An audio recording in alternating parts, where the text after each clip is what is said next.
வாங்க இன்னைக்கு சுகா லைஃப் ஸ்டைலில் ராகி மாவு வச்சு ஒரு பூரணம் பண்ணியிருந்தேன். எப்படி பண்ணியிருக்கேன்னு பார்ப்போம். ராகி மாவை முதல்ல நல்லா வறுத்து எடுத்துக்கோங்க.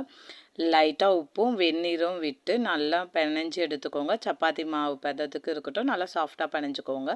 பூரணத்துக்கு வெல்லம், தண்ணி, ஏலக்காய், உப்பு, தேங்காய் துருவல் போட்டு நல்லா கலந்து விட்டிங்கன்னா பூரணம் உங்களுக்கு ரெடி ஆகிடும்.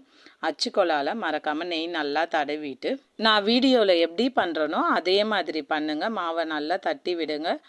அதுக்கப்புறமா பூரணத்தை கையால் எடுத்து வைங்க. ஸ்பூனில் வைக்க வேணாம். இந்த மாதிரி வைக்கும்போது மாவில் படாமல் கரெக்டாக வரும் உங்களுக்கு. இதே மாதிரி க்ளோஸ் பண்ணிவிட்டு ஒவ்வொன்றா ரெடி பண்ணிக்கோங்க. இட்லி சட்டி நல்லா சூடானதும் ஒன்றோட ஒன்று ஒட்டாத மாதிரி வச்சு எடுத்திங்கன்னா உங்களுக்கு சூப்பராக பூரணம் பார்த்திங்கன்னா ரெடி ஆயிரும். ராகியில் நிறைய ஹெல்த் பெனிஃபிட் இருக்குது. ஸோ அட்லீஸ்ட் வாரத்துக்கு ஒரு முறையாவது குழந்தைங்களுக்கு செஞ்சு கொடுங்க. மறக்காமல் நீங்களும் சாப்பிடுங்க.